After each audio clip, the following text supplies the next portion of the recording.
Welcome back to New Hampshire Motor Speedway for the NASCAR Whelen Modified Tour. 77 times running of this famed facility here located in Loudon, New Hampshire. The field gridded and ready to go racing. Let's take a look at the starting lineup for today's Mohegan Sun 100. He'll start on the pole. Third time in a row he has won the pole position here at this racetrack, going for 3 in a row. And Justin Bonsignor, a 4-time series champion, leads him around. Craig Lutz, he won at North Wilkesboro and Richmond earlier this season, will start to the outside of row 1. Third today, John McKennedy from Chelmsford, Massachusetts. He's a 22 series champion. And Tyler Ripkema, with his best start of the season, starts 4th. Fifth starting spot goes to the number 14 of Jake Lutz from Hamburg, New York. The Advantage Trucks Anastasia Trucking, number 14. And alongside the 2-time NASCAR Whelen Modified Tour champion Ron Silk from Norwalk, Connecticut, 3-time winner so far in 2025. Seventh starting spot goes to the 44 of Chase Dowling from Roxbury, Connecticut. He was the winner of the Musket 250 here in 2018. And Tommy Catalano from Ontario, New York, in the number 54, winner at Monadnock earlier this season. Patrick Emmerling will start 9th inside position in the number 1 car. He's a 2-time winner this season, sits 3rd in the series standings for Emmerling. Andy Seiss, back in his home state of Hampstead, New Hampshire, a 2-time champion of the Southern Whelen Modified Tour in car number 70. Making his debut driving the number 13 in honor of his uncle Ted Christopher. It's Mike Christopher Jr. and the Wolcott, Connecticut driver, car number 13. A beautiful piece out on track, will start 11th, and Joey Cipriano from Waterbury, Connecticut will roll from 12th. At the head of our second half of the starting lineup is the number 58 for Eric Goodale from Riverhead, New York, the GAF Roofing. Number 58 alongside Matt Kimball from Bennington, New Hampshire, J&M Towing and Birch Financial, the sponsors on the number 43. The 2022 winner will start 17th. That's Anthony Nocella from Woburn, Mass. in the Keene Towing and Recovery Copart number 17, alongside the winner at White Mountain earlier this season, Kyle Bonsignor. Bayshore, New York is home for the Chalou Performance number 22. Starting 17th will be the 56 of Trevor Catalano in his sophomore season here with the Whelen Modified Tour. He lines up alongside the 64 of Austin Beers from Northampton, Pennsylvania. The current point leader is going to be starting deep in the field here today. Stephen Kopchik will start 19th. He won as a crew chief the Big Musket 250 a couple of years ago, looking to do the same as a driver. And Woody Pitkat, who won one of his 4 victories in the series in 2014 here at the Magic Mile, he'll start 20th. Back in the 21st starting spot, making his first start of 2025, it's Doug Colby from Milford, Connecticut, the 6th-time NASCAR Whelen Modified Tour champ, 4-time winner here at New Hampshire. Got to come a long way back from 21st to get to the front, but if anybody can do it, Colby can do it for his first start this year. And alongside of him, the number 77 of Gary Putnam from Concord, North Carolina. 23rd starting spot, the number 8 of John Michael Chenette from Thompson, Connecticut, and the 06 for Sam Ramo from Westminster, Massachusetts. Starting deep in the field, 25th starter is Matt Hirschman, tied for 4th in the championship points alongside series veteran Ken Hagee and relative newcomer Mike Marshall, rounding out our 27-car starting field for the Mohegan Sun 100.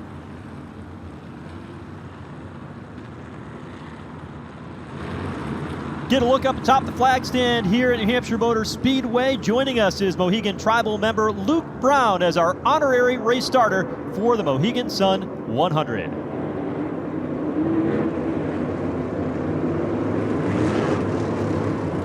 Field will see 2 laps to go when they come across the line this time by. Get the opportunity to put some heat in these tires. Obviously a very cool morning here today at New Hampshire Motor Speedway. We rolled in at 54 degrees when we get set to go racing here today. Certainly going to be a race where there's going to be a lot of power being made by these engines, a lot of grip in the racetrack early on, but we can expect these cars to be pretty loose in the early stages. The drivers are going to have to be up on the wheel when we get started here today. They talked about that yesterday, the fact that even though they practiced and qualified in the sunshine here yesterday, the temperature would make a big difference, the temperature of the track. And as you mentioned, Joe, it takes a few laps to get the temperature, not just in their tires, but on the racetrack as well. So this will be interesting to see who wants to make some moves in the early going. We'll keep an eye on all of that as we get going here today. Jesse Punch on the pit lane will have us covered with all the stories throughout the afternoon. Going to be a busy day down there for her because pit strategy is going to be a big factor when we get racing. But another factor might be the driver of the 7 New York. Doug Coby is back in the field. He's a 6-time series champion, but making his first start of 2025. But he's going to start deep in the field today, Pete, back in the 21st position. He's got some ground to cover to get to the front. He'll be one to watch for sure because he's in great equipment here this weekend in New Hampshire. The other one to watch at the back of the field is going to be the 60 car of Matt Hirschman. Again, tied for 4th in the championship standings, still within reach of that title with 4 races left to go. We know how good Matt Hirschman is. This racetrack hasn't been all that kind to him, still looking for his first victory here, although his dad, a 5-time series champion in the NASCAR Whelen Modified Tour, Tony Hirschman, won here 7 times. And Matt Hirschman starting back in the 25th position in that yellow and red number 60, hoping to see if he can do something that his dad has done in the past. Something that they have talked about, the strategy of how to come from the back, and Matt Hirschman always seems to be around the front at the end of the race if he can stay out of trouble. So he's another one you're going to want to watch fight his way from the back. As we get ready to go, the field heads down into turn number 3, looking for the green flag of the Mohegan Sun 100. The hardy New England modified race fans and the faithful are here at the Magic Mile, ready to watch the ground pounders. An open wheel action in New Hampshire Motor Speedway, a marquee event on any series schedule. They come off turn number 4, leaving the field in command of Justin Bonsignor, and the green flag given by Luke Brown gets the field underway as they head for turn 1 the first time. Outside lane, advantage to Bonsignor. Ripkema now will challenge an old blue, the blue number 3, the outside lane, trying to take over the 2nd spot over Craig Lutz. Lutz will get by him on the outside going into turn 3, but Ripkema stays right there and is able to make the pass to get up into the 2nd spot. He was fast yesterday in qualifying. He's backing it up in the early laps here. They'll snake down the front straightaway. Bonsignor trying to break free of everybody. That draft we mentioned will be in full effect. With these cool temperatures, these engines make a lot more horsepower. They put a lot more fuel through those carburetors to gain speed. Here's Ripkema charging up the back straightaway, challenging for the lead, but good action deeper in the pack. We follow Patrick Emmerling. He's working down on the inside of turn 3. Across the stripe this time. Got about 5 cars all hooked up as they head down into turn number 1. Ripkema does not want to step out of line to try and make a pass, but we'll see plenty of lead changes as this thing goes along.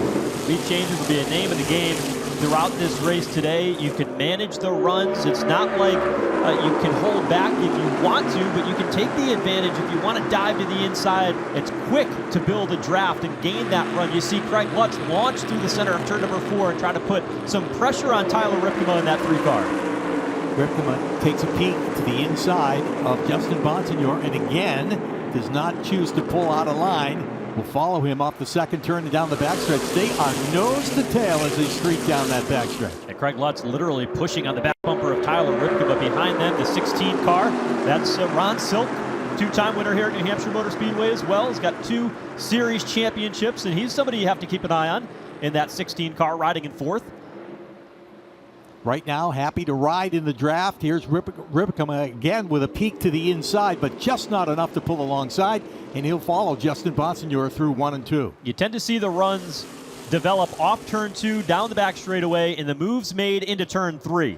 Everybody gathers it up, nose to tail, as they accordion into turn 3. You see them running a higher lane than what they will typically run in the Craftsman Truck Series and NASCAR Cup Series throughout the race weekend. These modifieds can go about as high as they can carry that momentum through, and that's exactly what they're trying to do, just keep them wound up in the outside. And again, you'll see them step out of line, take a little peek, figure whether they've got enough to dive underneath. That's the case with Craig Lutz as he took a look underneath Ripkema, but did not get it done here on the front stretch and continues to follow Ripkema on the back stretch. Justin Bonsignor holding serve. Ripkema having the first 4th place qualifying position, first top 5 starting spot of the year, and he's held 2nd throughout the way so far. We've got a car already coming down pit lane here in the early stages, and we're only a couple of laps in here to the Mohegan Sun 100, and it is a 7 New York of Doug Coby Kobe, who was at the tail end of the field, we highlighted him at the start, but he's making his way down pit lane in the 7 New York.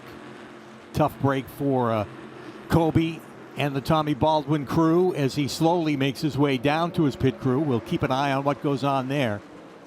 Similar troubles for that team here a year ago, where they did not make many laps because of a mechanical problem, but Kobe's slow, limping down the pit lane and not going to get that victory that they were hoping for today, not being in the championship chase. The only thing that really mattered for them was the win. Up front, though, we start to see a little bit more pressure by Craig Lutz there down the back straightaway that time. Continues to look to the inside of Tyler Ripkema, putting the heat on that 3 car.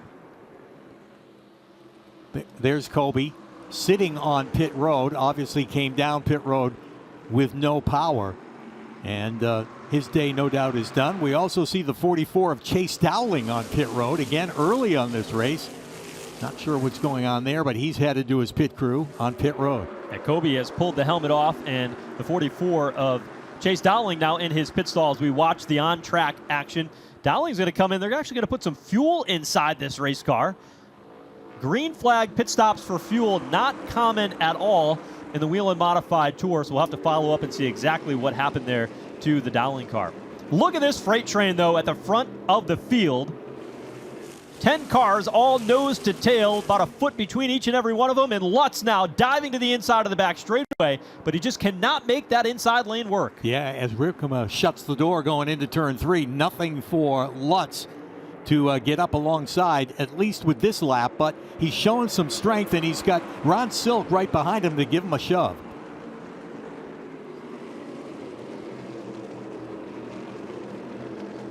Through 1 and 2 and down the backstretch. Now a little bit of breathing room for Justin Bonsignor.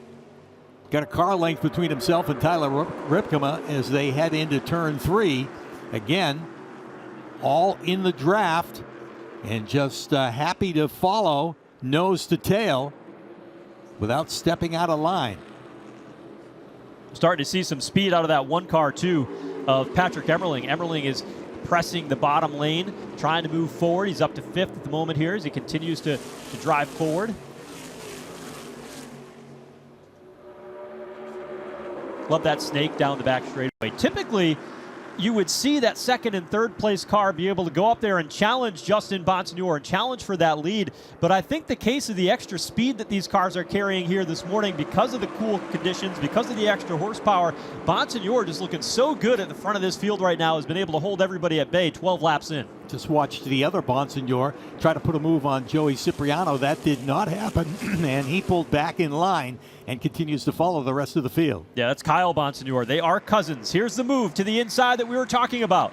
Ron Silk now takes over 3rd as he gets by Craig Lutz and starts to move forward and bring up that speed a little bit. Continue to press as the tires begin to fade as the run goes on. Silk is going to go for more, though. Down to the bottom of turn 1, side by side for the 2nd position. He's going to even go for the lead here. He'll pull to the inside of Bonsignor for a moment off 2. He's got no room to pull up in front of Ripkema, so right now he is mired down there on the bottom. Finally, some room to pull up in front of Craig Lutz, and he does. Wisely gets back in line and holds on to 3rd. And I think that's the effect of the draft. You saw Tyler Ripkema. He was committed to pushing Justin Bonsignor on the outside lane. As good of a run as Ron Silk had to the inside of the racetrack, it did not match to those 2 bumpers being locked in the outside lane, and Silk had to settle back into 3rd, and he's lucky that he didn't lose more than that. Yeah, that's one problem with pulling out of line, particularly with this draft. You could get stuck on the bottom and they'll freight train right by you, and Silk was lucky to be able to find an opening to get back up in line. Great action here on the racetrack, but we've got to follow up on what happened to Doug Kobe. Jesse, Doug Kobe, heartbreak to see him out of the race so early. What's the story on the 7 New York?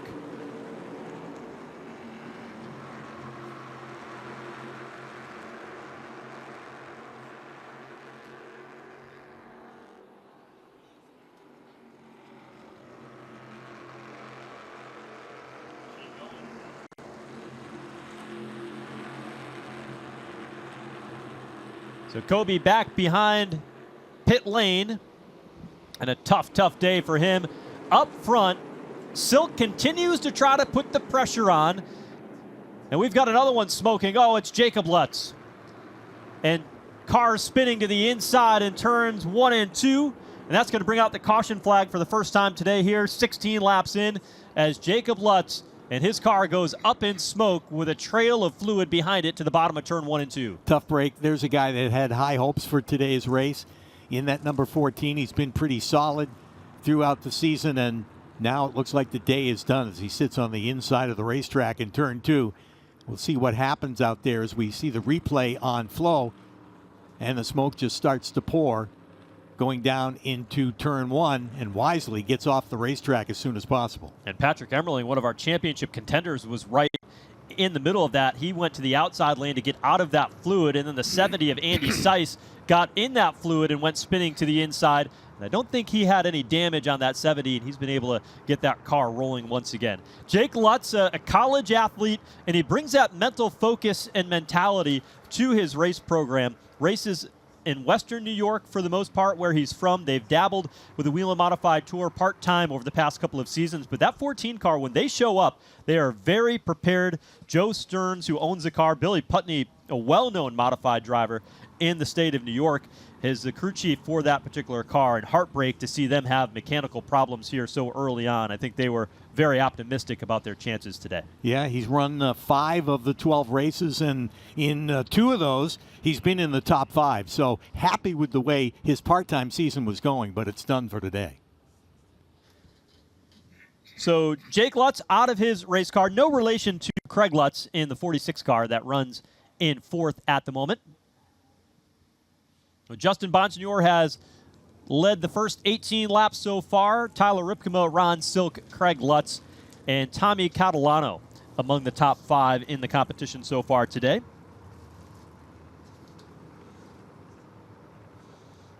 While we've got a minute, cleanup continues here in turns 1 and 2. We'll step aside and come back with more of the Mohegan Sun 100 in a moment. Justin Bonsignor has led since the drop of the green flag here in the Mohegan Sun 100 at New Hampshire Motor Speedway. Great to see a bright early morning crowd here at the Magic Mile as we get underway with what is 4 races left to go in the 2025 NASCAR Whelen Modified Tour season. In the field here today, a very special paint scheme. Mike Christopher Jr. driving a number 13 in honor of his late uncle Ted Christopher, who passed 8 years ago, just a few days ago this week. And Mike Christopher Jr. driving that 13 with a gold leaf. That was one of the paint schemes that Ted Christopher ran late in his career. Ted Christopher was iconic in modified racing. He was a 5-time winner here at New Hampshire Motor Speedway, including 3 in a row from the 2004-2005 season. He was really the intimidator of modified racing. He had the famous 2-tap rule where he taps you once to get out of the way, he taps you a second time, and then he moves you to be able to get by you. He was aggressive, relentless racer, but he was a guy that would do anything for the field around him. His nephew, Mike Christopher Jr., has made a great driving career in his own right. He's won many races at his home track at the Stafford Motor Speedway. He's already won a Whelen Modified Tour race a couple of years ago at Jennerstown Speedway, and he's carrying that 13 car with pride. What's so interesting about Mike Christopher in this car is they've had this car in the shop since 2018, just a bare chassis up on the mezzanine. They decided earlier this year to bring it down, put it together for this race to be able to go racing here at New Hampshire Motor Speedway. An old spec motor that they bought years ago from a former Modified Tour team sitting, collecting dust in the corner, put that in the race car, and Mike Christopher Jr. out here today having a good run inside the top 10, and later today will make his debut in the Craftsman Truck Series for Hallmar Friesen Racing, Stewart, Jessica Friesen, and that entire team in the 62 truck. So it's a big weekend for him, and certainly a big honor to his late uncle, one of the legends in modified racing, TC, Ted Christopher. Yeah, Ted was a lot of fun off the racetrack as well. You'll see pictures of Ted, always a big smile and kidding around, playing jokes on people. Sorely missed for sure, particularly here around the Whelen Modified Tour. Well, pit road is open and a couple of takers here coming down early. And this is Justin Bonsignor, the race leader, Tyler Ripkema coming down, Craig Lutz, Tommy Catalano, and Mike Christopher Jr.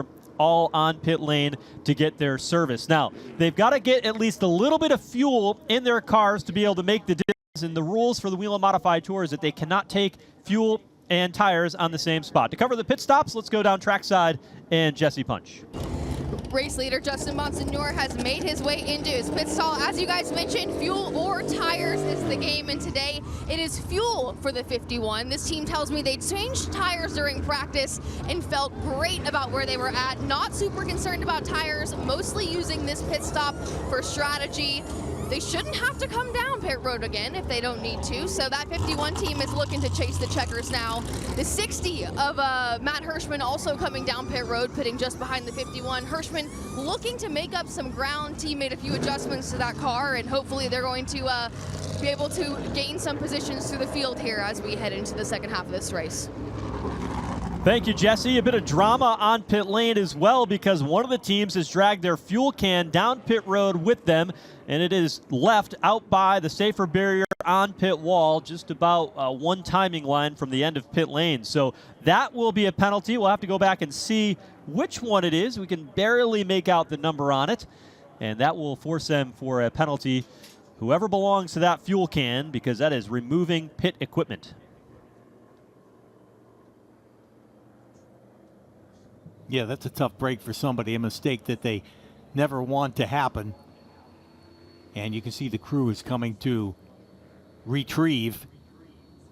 Looks like it might be from the car of Sam Ramo as they pick it up and take the fuel can back to their pit stall.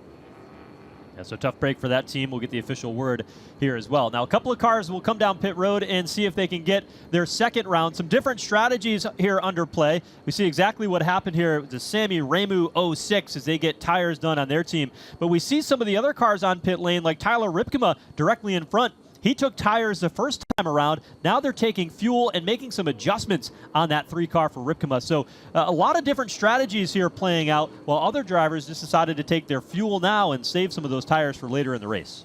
Well, and if it's true that Sammy Ramo will have to go to the back because of that incident with the fuel can, wise to come back in and go ahead and do their tire changes, which they did. Kind of a surprise that Ripkema would come back in, running second for all of that time. We did see him dip out of the draft and attempt to make a pass a couple of times, and don't know if whether maybe he felt something that he didn't have enough to get down underneath under the draft to make the pass on Bonsignor, and felt that they needed to make those adjustments. But again, a car that appeared to be running so well, seems unusual that they make adjustments at this point of the race. Yeah, track position is big when it comes to this race here at New Hampshire. The Whelen caution lights are on for the first time today. Whelen, the official warning lights of NASCAR, trusted to protect first responders.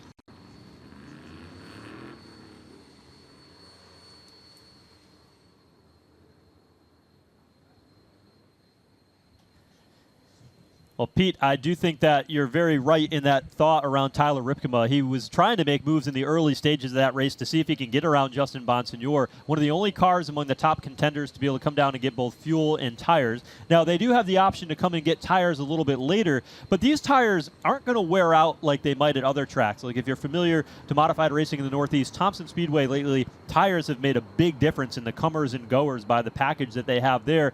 Tyler Ripkema and that team, they didn't have what I would call the maneuverability of their race car. I don't think they're going to gain a tremendous amount of speed here by having tires, but what they are going to do is they're going to gain the ability to position their car where they want to put it and when they want to put it there. And I think that'll be the advantage that we'll see with him. Now, how far he could move from his position now, he's pretty deep in the running order. How far he can move that forward, well, this will be a good test for the rest of the field here as the track conditions begin to change, as it starts to warm up a bit as the day goes on. There's always the fact, we don't know for sure, but there's always the fact that he felt something while going around in caution and felt that something might have been amiss with one of the tires, and at that case, it's best to come in and change what you can. Whether that's a strategy move or it was a necessity, we're not sure, but you're right, he's got a lot of race cars he's got to pass to get back up there in the front after running a very strong second place for most of this race since the drop of the green flag. Now, the championship point battle has been really interesting all season long, and we'll take a look at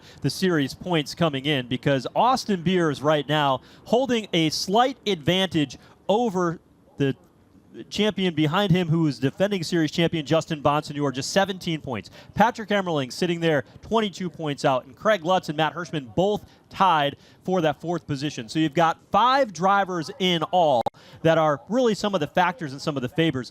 For me personally, I think, Pete, that this race here is critical for the championship chase, because I think this race here in Riverhead, the next race on the schedule, are really a couple of the wild card races.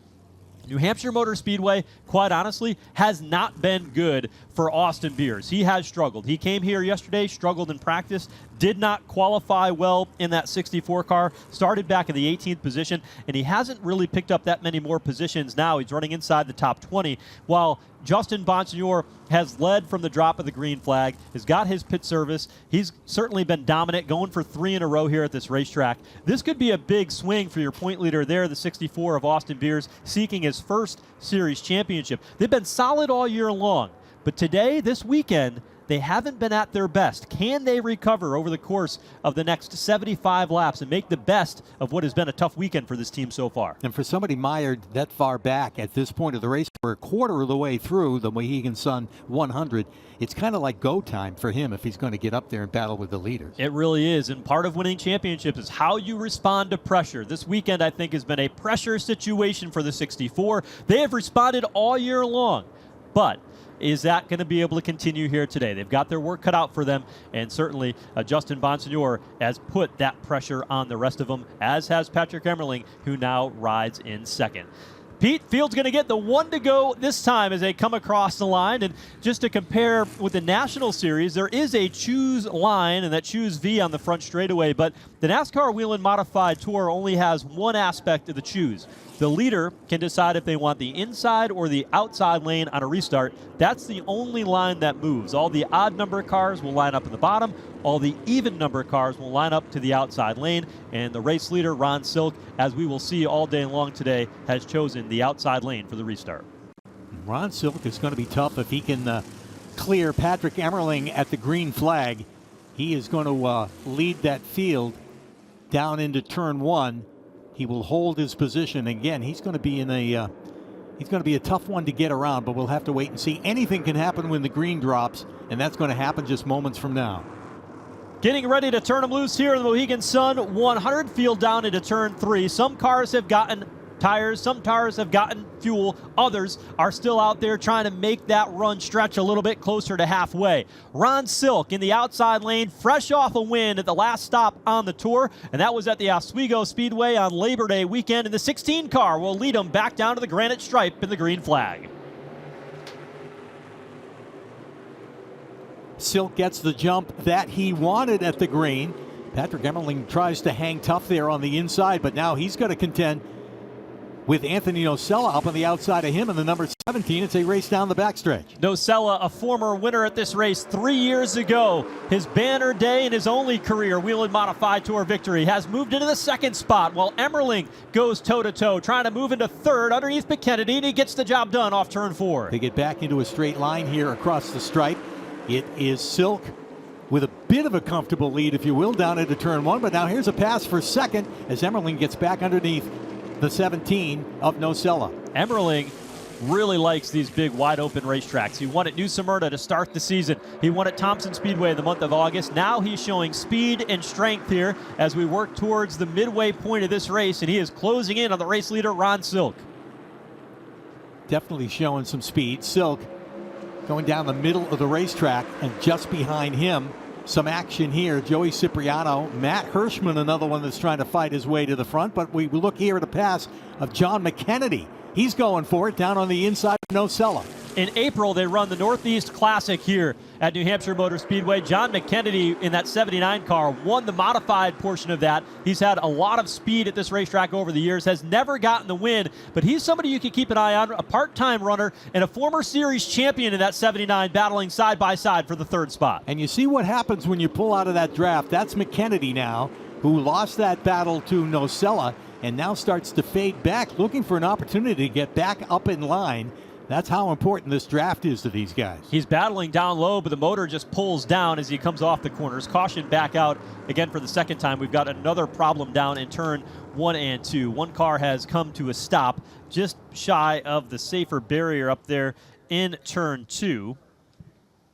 And it's going to be Joey Cipriano out of Waterbury, Connecticut, who has caught the outside wall with that 15 car.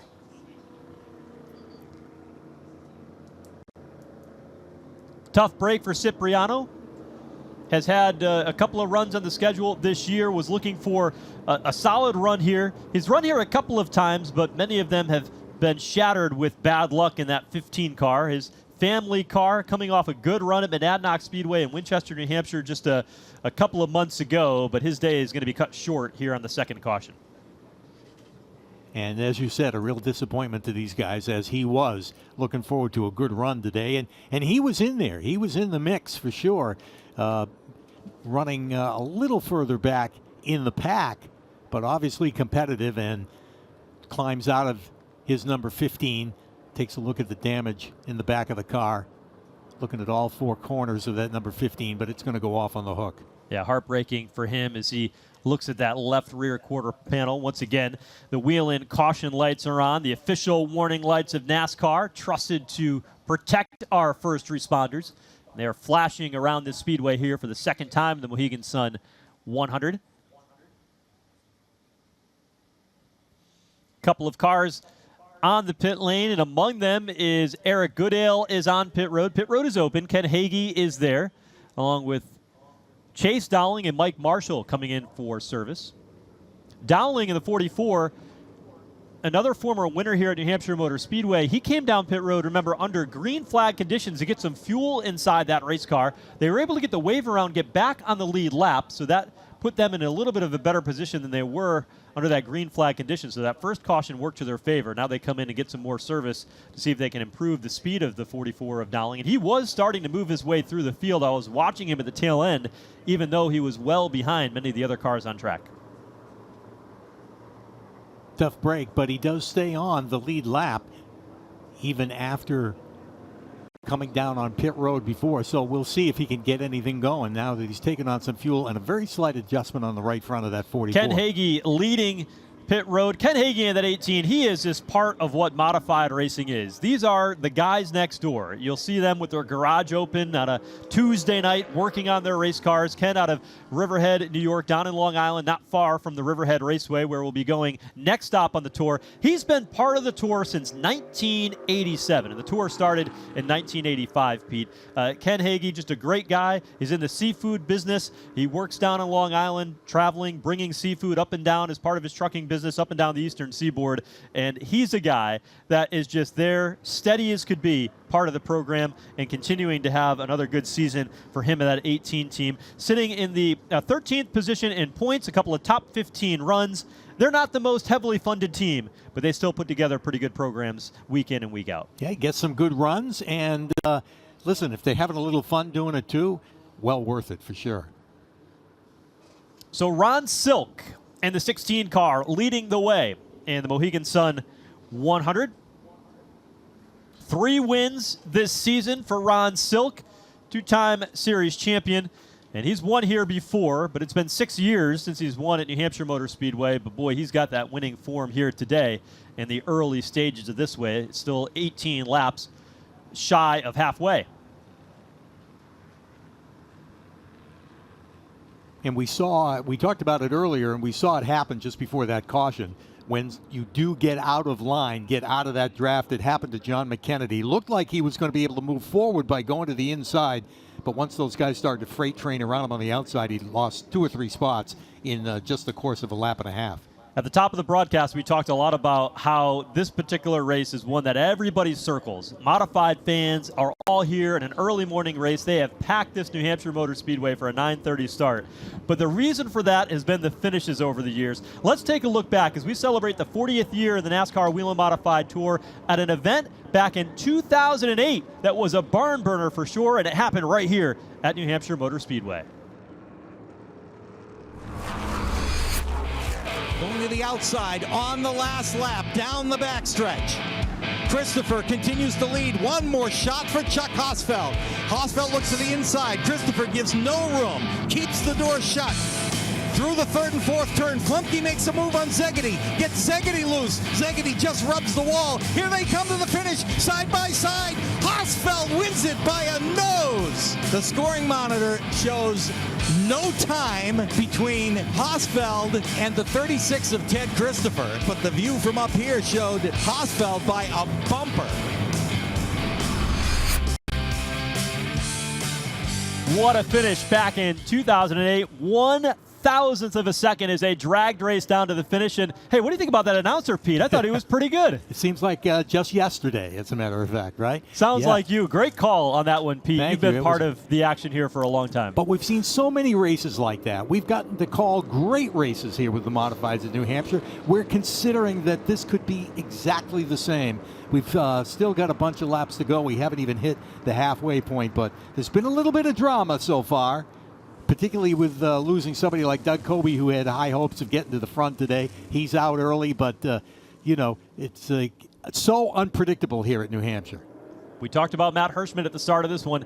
He is now inside the top 10. Don't take your eye off that yellow and red number 60. He's starting to move forward, even though he started at the back of the pack. So keep an eye on that. Getting ready to go back under the green flag. We're racked up about the same as they were last time through. Ron Silk, the race leader, again has chosen the outside lane. Patrick Emmerling will challenge down to the inside, but Emmerling was making some noise before that caution flag come out. It'll be interesting to see how he challenges Ron Silk on the front row as we get back under the green flag. Pretty even across the stripe down into turn one. Silk trying to get a little push from John McKennedy right behind him, but Emmerling will lead him down into turn one and off the second turn onto the backstretch. That's different. Inside lane, the advantage over the race leader, Silk. They'll put that in the memory bank as Patrick Emmerling for the first time today goes to the race lead. So Silk settles back into second. Then they continue to battle for the fourth spot. Anthony Nocella digging down to the inside lane, but here comes Steven Kopczyk. We haven't talked about him at all today. He's up to fourth. Yeah, they know they're going to go at this point with 35 laps into it. That outside lane has the advantage. There's Hirschman up on the outside of Anthony Nocella. Nocella, who was just up there to battle for the lead just before the caution, now mired back several spots. Yeah, Hirschman trying to work his way forward. The outside lane is certainly working as everybody keeps that momentum wound up. Behind Hirschman is the 22, runner-up here a year ago. That's Kyle Bonsignor. Up front, though, it starts to tighten up again. Ron Silk diving down to the inside in turn number one, sweeps out in front and retakes the race lead. Yeah, enough confidence in that car to dive down low. Let it drift up a little bit through the first and second turn, but it's enough to get ahead of Patrick Emmerling and be back at the point. Notable difference in the passing zone in this race. Typically turns 3 and 4 is where you see the action, but we've seen a lot of the big moves taking place down in turns 1 and 2. I don't know if that's because of the early morning conditions here that we've got, things just a little different than usual, but for whatever reason, the momentum down the front straightaway seems to be carrying a lot of speed in front of that turn 1 and 2 grandstand, which is one of the best places to watch the action here at the Magic Mile. That was a great shot of watching them snake down the front stretch, just in an attempt to try and break the draft a little bit, but nothing going. They follow each other in the tire tracks. Same thing down the backstretch. And Silk still in front, feeling the pressure from Patrick Emmerling right behind. Drivers will tell you that they want to command the race. They want to lead laps because that way they can control their own destiny. And that's why it's so important for both Ron Silk, Emmerling, and McKennedy to continue to apply the pressure for this race lead because that they feel gives them the best position to win at the end of the day. Emmerling with a run down the back straightaway, right to the back bumper, taps it on the 16 car of Ron Silk and pushes him down into turns 3 and 4. And hopes that maybe Silk could get up about a half a groove, just enough to let Emmerling in there, but that doesn't happen. It's Silk on defense, and again, leads him down the front stretch. Down into the corner they go. Positions shuffling a little bit deeper in the field. Craig Lutz starting to the inside, trying to move forward in that 46 car.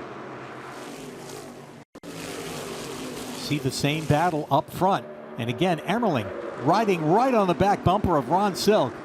We see that often as one car pulls out of line and tries to make a pass on the inside. I knew, as I said, there wasn't many passes taking place in turns 3 and 4 that somebody was going to do it. So Steven Kopczyk proved me wrong, and I'm glad he did because it was a good move to the inside, and he closes into the back bumper of the second place car of Emmerling in turns 1 and 2. Yeah, he was able to get around John McKennedy, who's been up there within striking distance. And here is our early leader, our pole sitter, Justin Bonsignor, trying to work underneath the cousin of Kyle Bonsignor in the 22. He'll pull back up in line and follow him through 3 and 4. Remember, Bonsignor came down pit road and got some service here under that first caution of the race, and so that's why he lost some of that track position, but I think that's going to cycle back around among some of the cars up front that still have to come in and get their service. Emmerling looked inside for a moment getting down into turn one, didn't have the speed that time. He's got a lot of pressure from behind from Steven Kopchik riding in third, a new challenger inside the top three. Yeah, he's feeling that for sure because Kopchik is on the move and looking for any opportunity to get around him. A little further back, just behind all of that, there's Craig Lutz making a move in the 36, gets up behind John McKennedy. Lutz is there, darting inside into turn number one, draws alongside and goes right on by John McKennedy. So Lutz continuing to have a strong run as he moves forward. McKennedy now back to fifth, and Tommy Catalano in that red 54 riding there in sixth for the moment because here comes Justin Bonsignor to move to the inside. Yeah, Justin Bonsignor trying to make that move on Catalano. Right behind him, Mike Christopher Jr. He's got a good run going in that 13. Christopher in that 13. Lost some ground, though, because he didn't have the drafting help, and everybody's going to go by him. Catalano and Kyle Bonsignor, and Christopher's going to have to go back to the drawing board. His first start here at New Hampshire Motor Speedway in a modified, although he did win a race, as we talked about, at the Jennerstown Speedway earlier in his career a couple of years ago. So no stranger to modified racing, but this racetrack race is different than anything else that they will run at all season long. Little bit of breathing room. Car length between Ron Silk and Patrick Emmerling as they snake their way down the front stretch once again. None of them, at least at the front three or four, reluctant to pull out a line till they know they can actually make that pass. Here's Emmerling now for the lead into turn number three. Sweeps up in front of Ron Silk. Silk following in the tire tracks as they come across the line, and it's Patrick Emmerling now to lead across the granite stripe. Yeah, he knew it was time and decided to take that chance after following Silk around. Knew when he had to make the move from watching Silk and made it a clean pass that time to go to the front. They'll gap the third place car of Steven Kopchik. You see the big run out of Ron Silk as he darts now to the inside to duplicate that move from one lap ago. This is a type of racing we are so used to and love here at New Hampshire Motor Speedway. Silk back to the point. And he will lead him down across the stripe to complete 47 laps of this, the Mohegan Sun 100 at New Hampshire Motor Speedway. Again, a couple of other cars stepping out of line. Among them, Justin Bonsignor getting around Craig Lutz. Now going to work on the inside of John McKennedy as they race down into turn three. McKennedy up to fourth. Now Justin Bonsignor up to third. Takes over that spot. Kyle Bonsignor showing strength. He's trying to follow his cousin on through. He's right there, the White Mountain winner from earlier this season. Bonsignor has timed those passes just right. We were concerned about how far he had to come through the field after making that early pit stop, but it has worked in his favor as he is solidly back inside the top five. Kopchik with a big run off the end of the back straightaway. Nearly got to the back bumper of Patrick Emmerling. Not quite enough room to be able to make that move to the inside before they got to turn three. They will snake to the inside lane through the front straightaway as Ron Silk tries to break the draft. Kopchik right to the back bumper of Patrick Emmerling off turn two. He is very patient because there have been several opportunities where he could jump out of line and try to make the pass.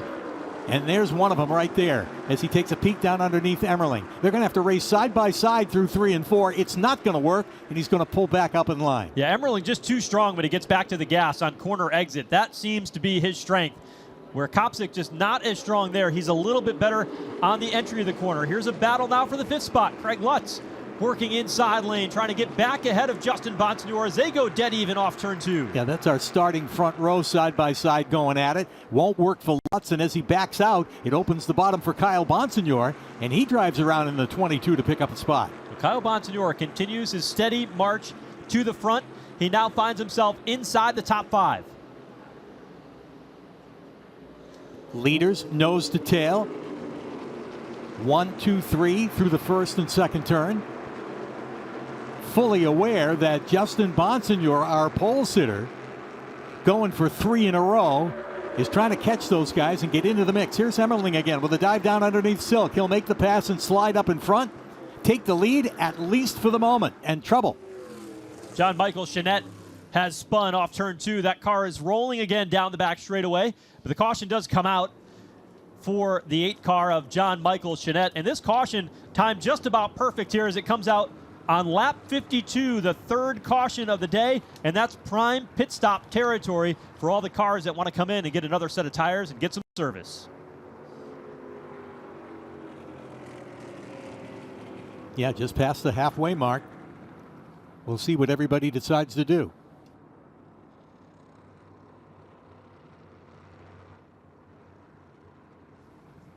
So caution out for the 3rd time here today in the Mohegan Sun 100, just past the halfway point. We've seen a couple of the championship contenders, and Patrick Emmerling and Justin Bonsignore lead laps today. Those are valuable championship points. We see Austin Beers, who has started to make some progress, but still outside the top 10. And, you know, we should allude to the fact that the 2nd place car early on in the race was Tyler Ripkema. And that 3 car, with those adjustments and the tires, has started to move forward. He's back inside the top 10 right behind Craig Lutz, and he's starting to pick up some ground. And I think it's interesting to see the improvements and the gains that 3 car of Tyler Ripkema has made here since that caution. Yeah, we were impressed with his speed yesterday, particularly in qualifying and in the early going of the race today. So Old Blue will be one to watch when we get back under the green flag. All right, so we'll keep an eye on that Tyler Ripkema machine. Down on the pit lane, we see the Whelen Modified Tour pit crews getting ready to go. A critical pit stop. Track position matters. You can see the drivers that are inside the top 5, and fast cars like Justin Bonsignore have to scrape and claw for everything they can get to pick up positions. These pit stops are very important. 4 brand new tires for the teams. Some may have to take fuel to be able to get to the finish here today, but pit road is open, and the cars look like they're going to come down and get a critical pit stop, which could be the final stop among the leaders for the race today. So everybody in. Ron Silk is there. Patrick Emmerling. Steven Kopsick in the 21 car. The 79, John McKennedy. 51 of Justin Bonsignore. Throughout the season on the stopwatch, the 1 car of Patrick Emmerling has had the fastest pit crew all year long, but typically the 16 of Silk is there quick as well. Let's go down to pit road and Jesse Punch. You guys said it, this 1 crew has been fast, and they're on pit road now, taking, looks like 3 tires for Patrick Emmerling. This team has been strong all day. This is their first pit stop they're making, and when I talked with crew chief Dale Hedquist, he said, we feel really good, and we're gonna feel even better when we get into some clean air, which we've been seeing in these last couple laps, as that 1 has been battling the 16 for the lead, and he makes his way off of pit road now. A good, clean stop, Jesse, for the 1 car of Patrick Emmerling, and he's going to have a good, clean exit, get off of pit lane ahead of some of the others. But there's other stories to play as well, because Eric Goodale came down pit road. He was actually the first car off pit road. Then Patrick Emmerling, good, quick stop for the 3 car of Tyler Ripkema.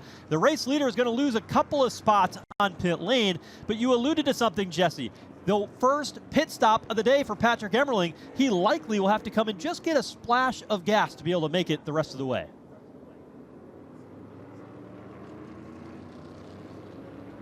Emmerling's going to stay out for the moment, and he will cycle back around behind Eric Goodale. So the strategies have played out. Pit road complete. Will we see some more drama here at New Hampshire? We'll find out. We're into the 2nd half of the Mohegan Sun 100.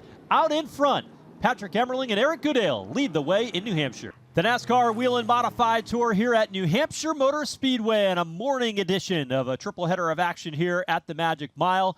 And we are working the 3rd caution of the day. A little bit of a change in the running order here based on where they stacked up in the strategies of pit stop. A couple of teams electing to stay out, a couple of teams coming in for just fuel only, and that will change the running order and hands the race lead over to Sammy Ramu in the 06. Eric Goodale was on and off pit road, fuel only for the 58. They beat everybody back out onto the racetrack. They will restart in 2nd. Goes right behind them, Patrick Emmerling, Tyler Ripkema, John McKennedy, Ron Silk, Craig Lutz, Kyle Bonsignore. They've all been strong here from the early going of this Mohegan Sun 100. It's going to be interesting when the pace car pulls off and the green flag comes out. Field racked up, ready to go. Eric Goodale on the front row. Sammy Ramu leading his first laps of the afternoon here at New Hampshire Motor Speedway. Part-time runner stacked up in the outside lane. Behind them, Patrick Emmerling, Tyler Ripkema, two very quick cars throughout the race will line up in row number 2. Pace car is in, field up off turn number 4, looking for the green flag in the Mohegan Sun 100.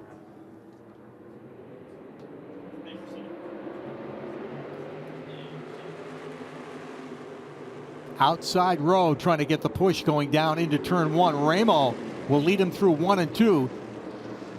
Open on the bottom, but Goodale cannot get the run out of turn 2. Outside lane prevails once again, and Goodale will backpedal. Here is Ripkema diving down to the inside. He takes the race lead for the first time this afternoon. Ripkema out in front. Yeah, he saw that opportunity and get down underneath Sam Ramo and is the new leader down across the stripe. Here's Ramo again pulling out a line. He's going to try and pass right back through the first and second turn. Makes that pass, and while the bottom is open, Ron Silk will drive underneath and try to pick up a spot. He'll go to second. Here's Kyle Bonsignor back up front in the number 22. They're side by side, 2 rows back through 3 and 4. Silk will lead them out of turn number 4 and down across the stripe. Back to the point for Ron Silk. So Silk back out in front. Patrick Emmerling, Meyer deeper in the field. They beat and bang on each other. Catalano up the hill in turn 1, nearly collect the outside wall, and he gets bounced around again in turn number 2. Great save, but he's being drop kicked back several spots. Did a great job to keep it off the wall and trying to fight for all the positions he can to get back going in the right way. Catalano had a great day going inside the top 5. They're battling, though, up front, wheel to wheel. Kyle Bonsignor down to the inside. He'll shuffle Sammy Ramo out of the line. Then Patrick Emmerling is right there. 3 wide behind him, and there's contact. Ramo goes spinning down into turn number 1. Somehow, then he catches the outside wall so close. Nearly kept it off the outside wall. Ramo gets in it, 4 cars in all. Anthony Nocella is involved. I believe the Catalano 54 is rolling once again. He too involved in this one. And Gary Putnam in the 77, the other car involved.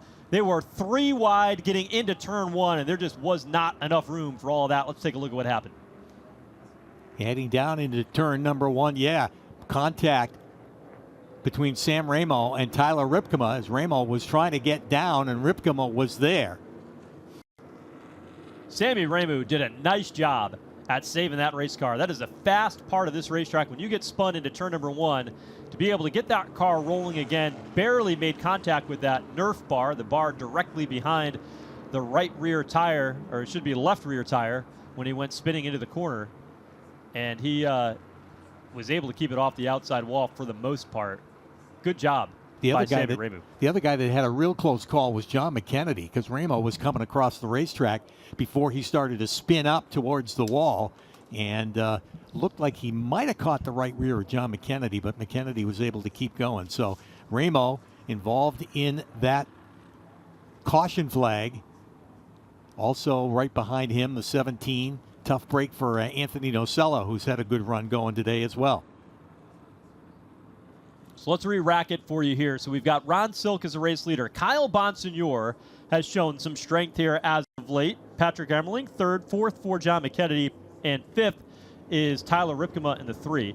Justin Bonsignor, 6th, 7th for Craig Lutz, 8th is Trevor Catalano. After starting on the front row, Eric Goodale has shuffled back to the 9th spot, and Stephen Kopchik now in 10th.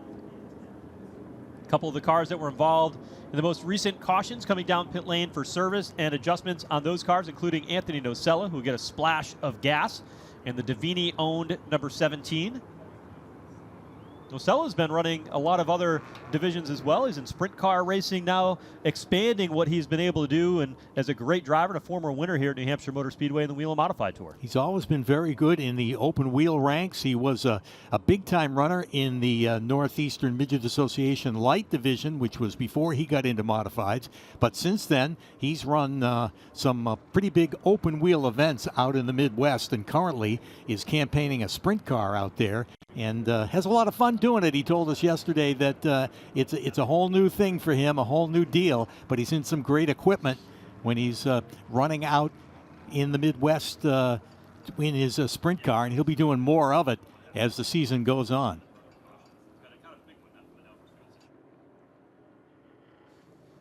So working under the caution here as part of the Mohegan Sun 100. We were talking a little bit earlier in the day about the one car of Patrick Emmerling. Well, that car is another car that's going to be doing double duty this weekend because he is also running for Spire Motorsports in the Craftsman Truck Series later on in the day today as part of their Team EJP 175. The first time the Craftsman Truck Series have been back at New Hampshire Motor Speedway since the 2017 season and the cutoff race for their round of 10 to set the round of 8 field in the NASCAR Craftsman Truck Series playoff. So a couple of the drivers in the field, both Mike Christopher Jr. and Patrick Emmerling, will be double duty today here at New Hampshire. Of course, Emmerling has been running for the past couple of seasons in the Xfinity Series as well and getting much more experience at the national level in NASCAR.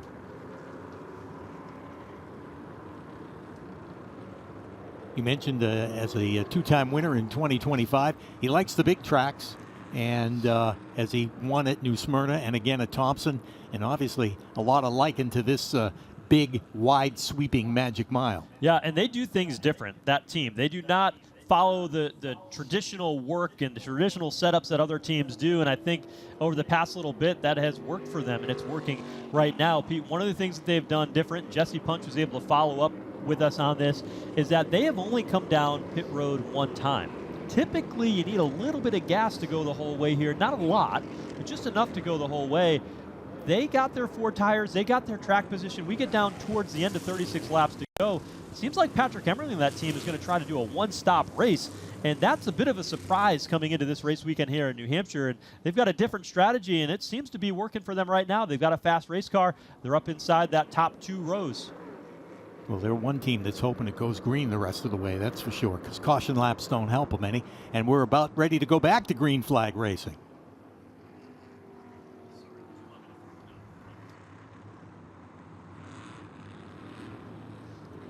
As we get ready to get back under the green flag here, they'll come up off turn number 4 with Ron Silkin on the front row, along with Kyle Bonsignor on the bottom lane of the racetrack. We'll go back down to pit lane here for a quick update on that story with Patrick Emmerling. Jesse, what is the latest with their pit strategy and how they approach the race today?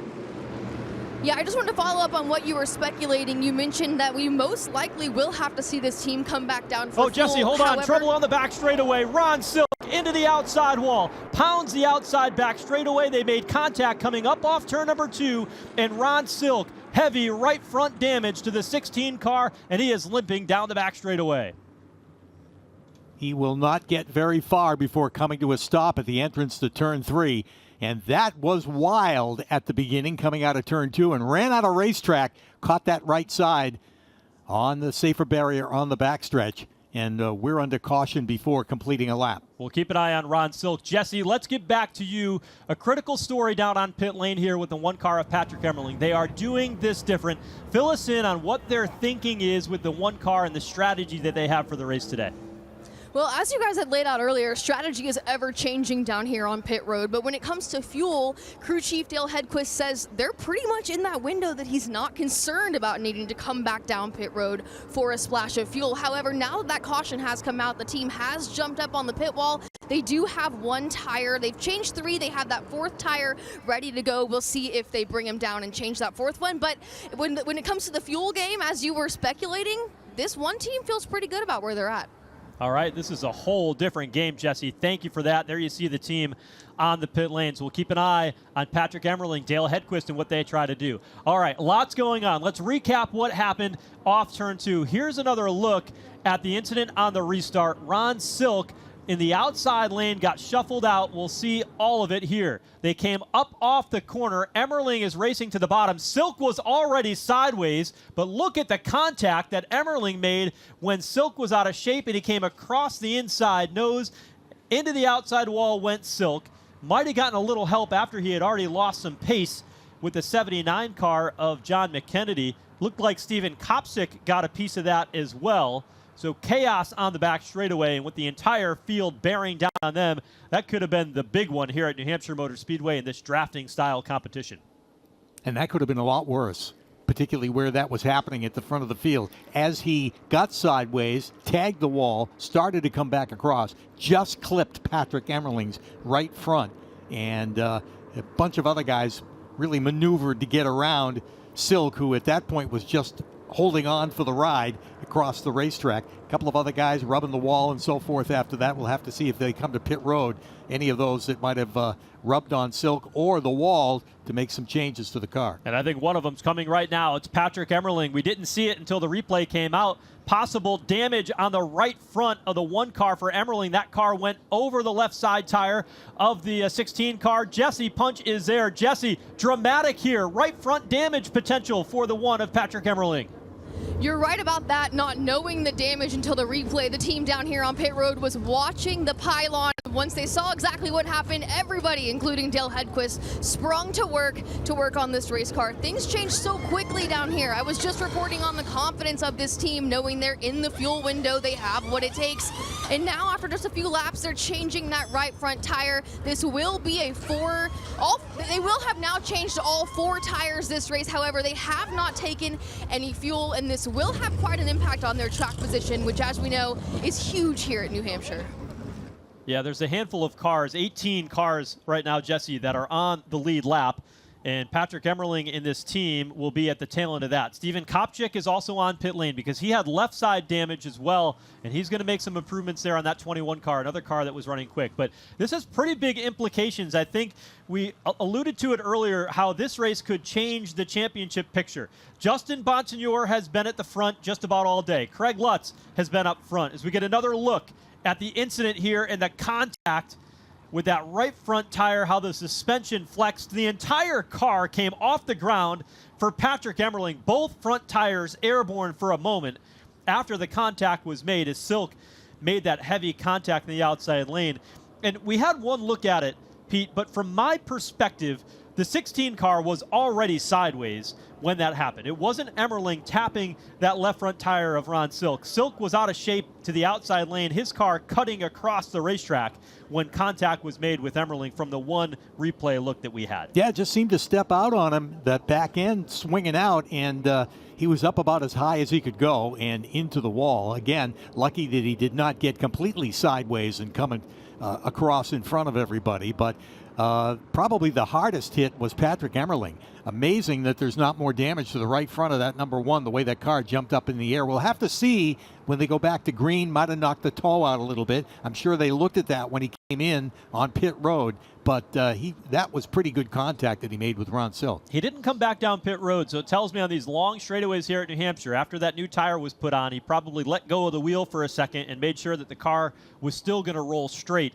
And it did that, it appears, so he's going to stay out onto the racetrack and continue on here as we get toward the finish. We'll see 30 laps to go when the field rolls across this time by, and Kyle Bonsignor is being shown as the race leader. Matt Kimball in the 43, that's at the front of the field. He is first car a lap down. He will get the wave around when we get the 1 to go signal and rejoin on the lead lap at the tail end of the field. So McKennedy in the 79 sitting second. Justin Bonsignor now third, and then fourth for Tyler Ripkema. Where is Austin Beers? Came in as the championship point leader. He's on the bottom half of the top 10, seeing if he can keep pace with Justin Bonsignor, because as it looks right now, that championship point lead is going to dwindle significantly between the 51 and the 64 of Austin Beers, who came in as the championship point leader.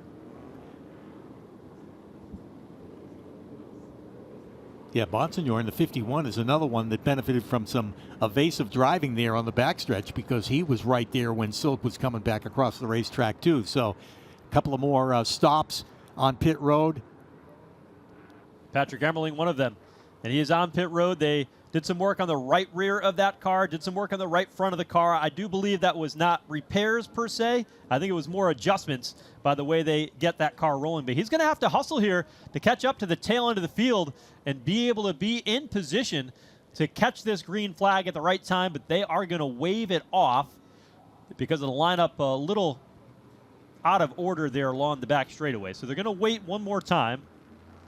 And that's a break for those guys that just came off of pit road. Anthony Nocella, Eric Goodale, and of course Patrick Emmerling being able to catch the back of the pack before we go green. I think some of it was the 43 of Matt Kimball did not come back around when they came across the start-finish line this time by. And had he stayed out on the racetrack, he would have been scored a lap down of the leaders and been in the wrong position on the racetrack. So they'll come to the 1 to go here this time through. They'll release the 43 car of Matt Kimball. He'll have to navigate all the way around the Magic Mile, rejoin at the tail end of the field, and that'll allow everybody to get lined up properly for the restart.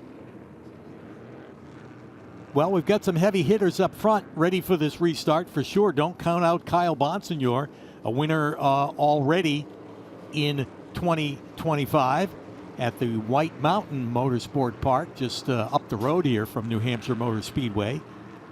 He is up there. John McKennedy looking to break into the win column here in 2025. Our pole sitter, Justin Bonsignor, and Tyler Ripkema, who's been fast all weekend, make up the second row. What a weekend it has been for Tyler Ripkema, and he has never won on the Whelen Modified Tour. An old blue, the blue number 3, lining up to the outside lane.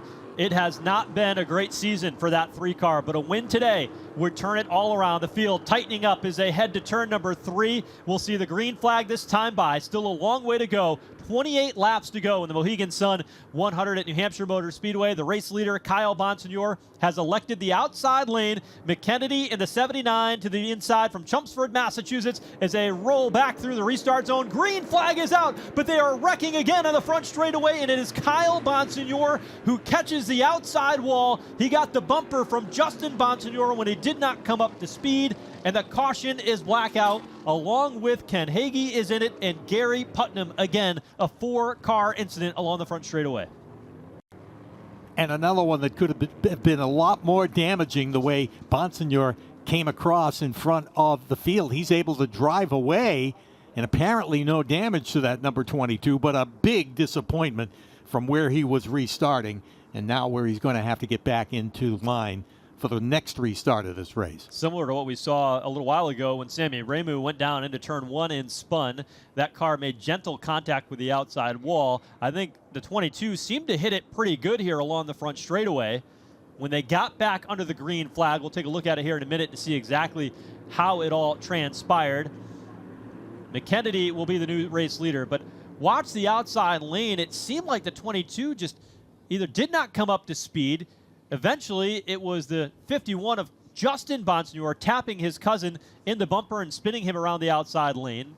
John Michael Chenette spinning to the bottom along with Gary Putnam involved as well. It looked like McKennedy got the jump there at the start, and Kyle Bonsignor appeared to try to dive to the inside to protect the bottom. Unfortunately, Justin Bonsignor was there. And Tyler Ripkema coming up through the gears in line behind them as well. So a restart issue here for the 22 of Kyle Bonsignor, and that puts him behind the 8 ball near at the tail end of the field. And I think if you follow that Patrick Emmerling story, good in a way. He picks up 4 free positions by the cars that have spun out of the way, but not good because he's losing laps under a green flag condition to be able to make his way from outside the top 15 to be a contender again back at the front of the field. Couple of cars down on pit road. Let's go back downstairs to Jesse Punch.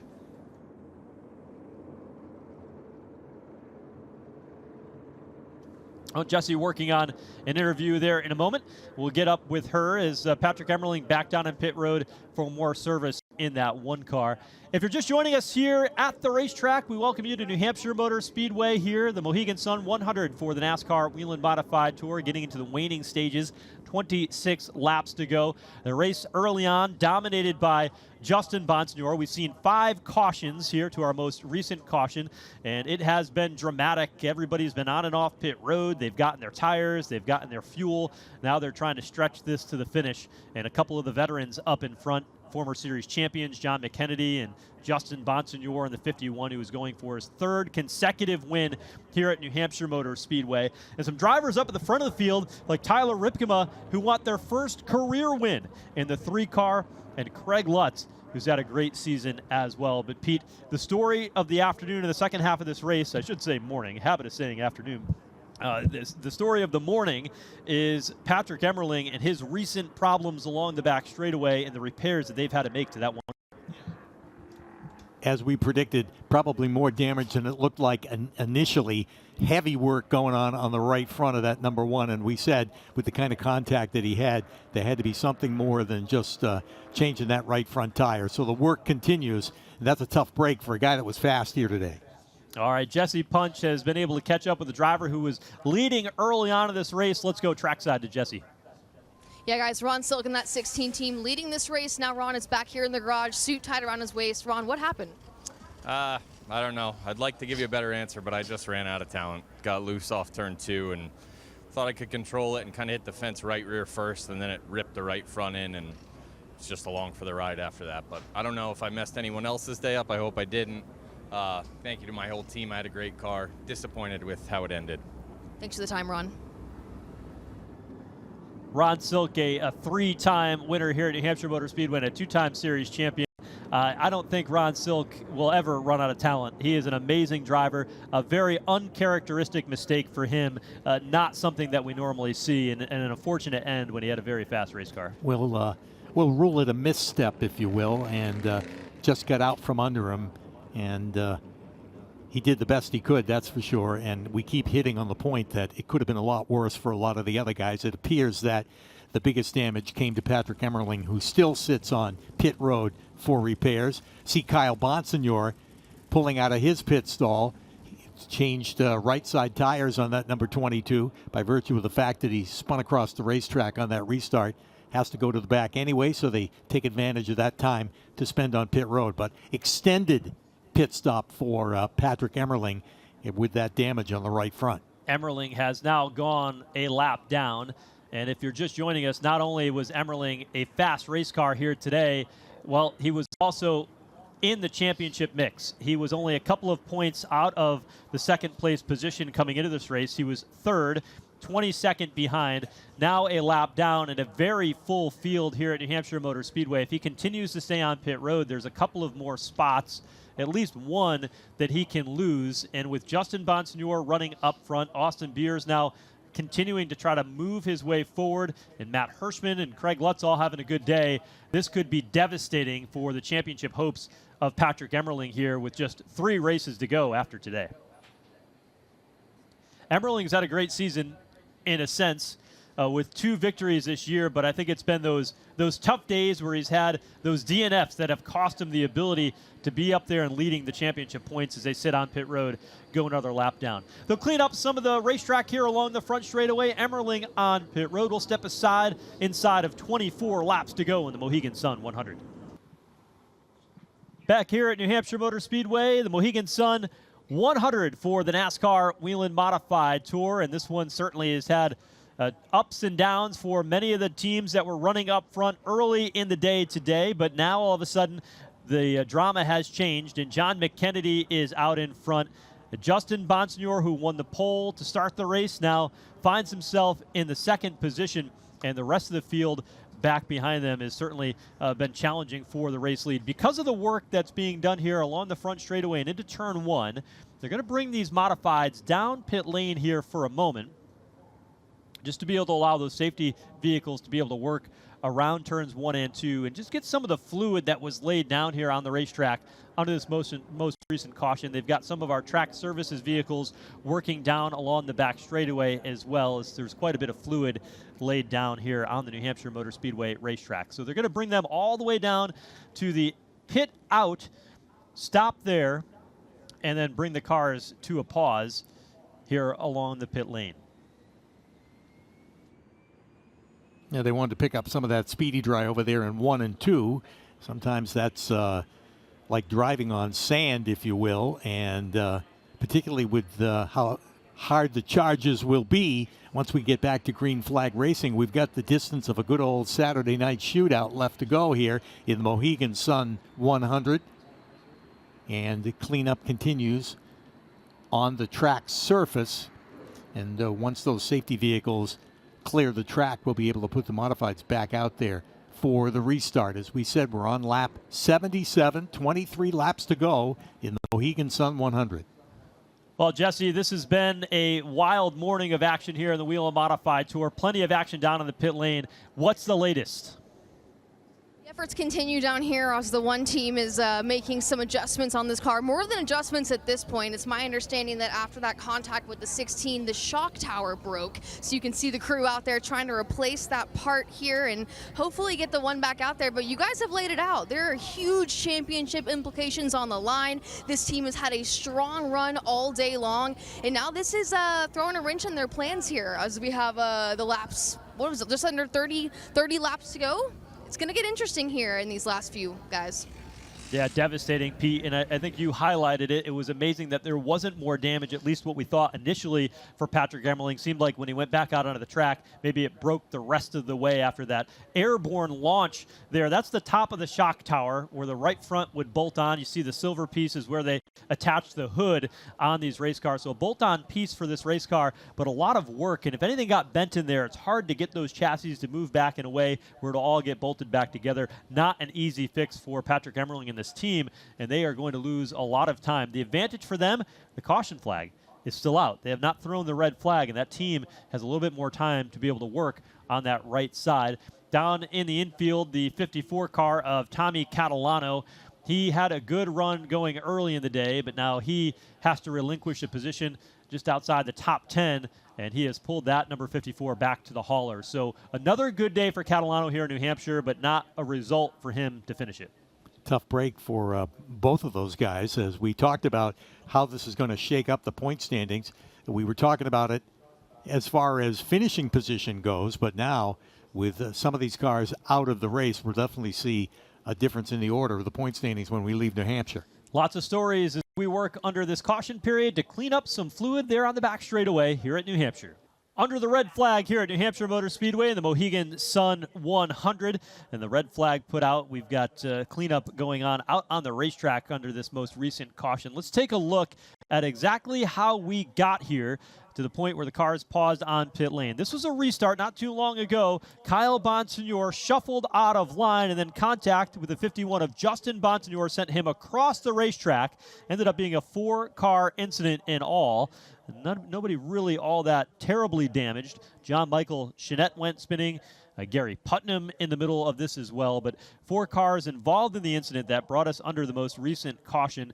They brought the cars down the pit lane and then have since put the red flag out, but there was fluid just about all the way around the magic mile here, and so that necessitated the need to get these cars down on pit lane so we can see green flag racing to the finish of what is, Pete, been 77 races now, the Whelen Modified Tour. You have been through many of them here at New Hampshire Motor Speedway, and this particular track has always awed us. It's been inspiring to see what these modifieds can do, and you were highlighting earlier some of those close finishes that you have seen at this racetrack, and there have been many. And if history repeats itself, which I'm sure that it will, we'll see the same thing today, because we've got some guys up front that are digging to try and get to the front, and particularly to visit victory lane for the first time here at New Hampshire, like Tyler Ripkema, Craig Lutz, and the guy that's leading this event, John McKennedy. You mentioned earlier that he won a modified race here at the spring event, which is an open modified race that they have. So he certainly knows his way around here, but he would like to get to the NASCAR Whelen Modified Tour victory lane, particularly here at New Hampshire. And this race is so different. You look at a variety of different modified series, and even when they race that open show here, the pit stop factor doesn't come into play. That fuel factor doesn't come into play. In modified racing, the tires are so critical in this style of racing. If you watch the national series, they talk about, quarter-pound adjustments of air pressure. It's really fine-tuned. And with the modifieds, that type of impact here at this level is similar in many ways. John McKennedy and that team, they don't run full-time on the Whelen Modified Tour. And that really puts them at a disadvantage from the crews that are out there every race, every week, changing tires, doing fuel, and understanding what that strategy looks like. But now that they've gotten through that pit stop and all that's behind them, the fact that they're in the race lead this late in the going, I think has gotten John McKennedy right where he is comfortable, because he is one of the best drivers in the Northeast when it comes to making a car last at the end of a run and having long run speed.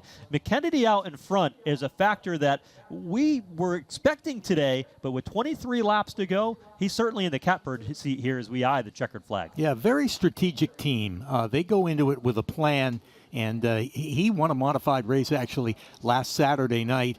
at the Star Speedway in Epping, New Hampshire, just down the road here from Loudon. And it was competing actually in both modifieds and in super modifieds, and he had a podium finish in his super modified too. So he is a campaigner that will drive just about anything, just about anywhere, but this is where he wants to win, particularly on this stage, the New Hampshire Motor Speedway NASCAR Whelen Modified Tour stage. And he's got a lot on the line up there when he restarts in the first position when we get this thing going.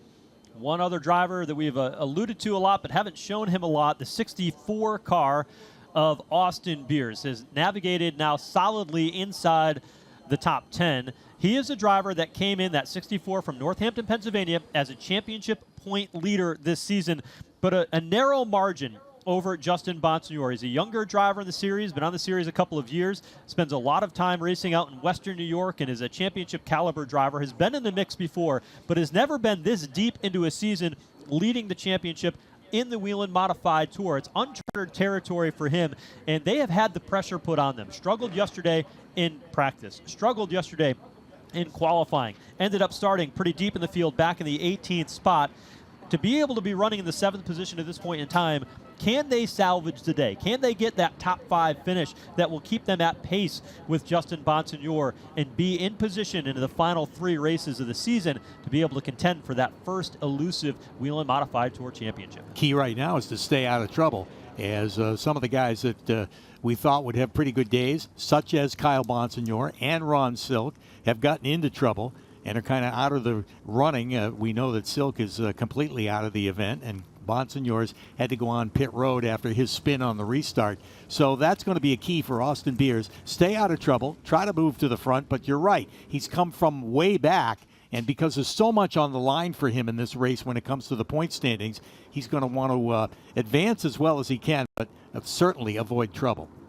Let's go down to pit road and hear more from Jesse Punch. Down here in the 51 pit with crew chief Ryan Stone, tell me, at this point in the race, what are we looking at strategy-wise for this 51 team? We're done pitting.